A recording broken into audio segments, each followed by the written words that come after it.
Bentar lagi pemilu nih. Yuk kita sebagai generasi muda ikut berbuat banyak buat negara kita.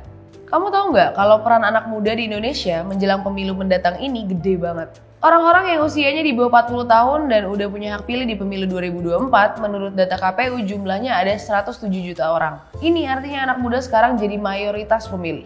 Emang banyak anak muda itu anggota partai, ormas, atau yang lainnya udah punya pilihan.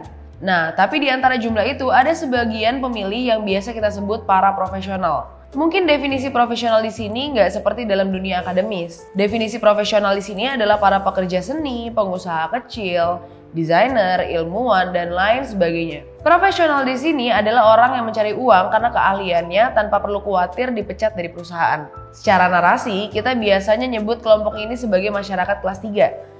Tapi di dalam dunia akademis, literatur kelas 3 ini jarang walaupun mereka seringkali dianggap eksis. Ketika presiden dan wakil presiden mendaftarkan diri ke KPU, udah pasti mereka udah hitung-hitungan. Berapa total suara yang mereka bisa dapat? Berapa suara yang mereka bisa dapat dari golongan Islam dengan mengambil wakil Islam ke dalam timnya? Berapa suara nasionalis kalau ngambil orang nasionalis untuk timnya? Dan sebagainya. Ada pembicaraan McCain ketika dia ikut pemilu di Amerika Serikat buat ngelawan Obama. Carikan saya calon wakil presiden yang mampu menutup kekurangan suara saya, tidak peduli siapa. Akhirnya McCain memilih Sarah Palin karena pasti 80% suara Alaska jadi milik McCain. Soalnya Sarah Palin adalah gubernur Alaska.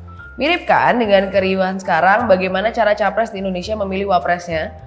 Nah, tapi ada suara yang seringkali nggak bisa mereka beli dan akhirnya jadi penentu. Suara itu adalah suara anak muda yang independen atau profesional. Orang-orang seperti ini nggak bisa dibeli, mereka nggak punya garis komando karena mereka independen. Orang-orang seperti ini dipengaruhi sama rasionalisasi gimana capres dan cawapres mereka meyakinkan mereka. Mungkin kamu masih ingat gimana Obama didukung para artis muda, Jokowi dengan salam dua jarinya, dan banyak lagi.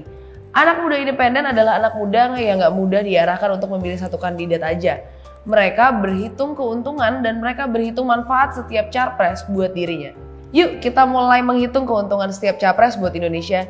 Kan kalau kalian independen dan kaum profesional yang gak gampang dikuasai sebuah golongan, kalian bisa jadi penentunya. Ketika nantinya semua golongan udah dideketin capres, kita bisa jadi penentunya karena suara kita nggak bisa dibeli.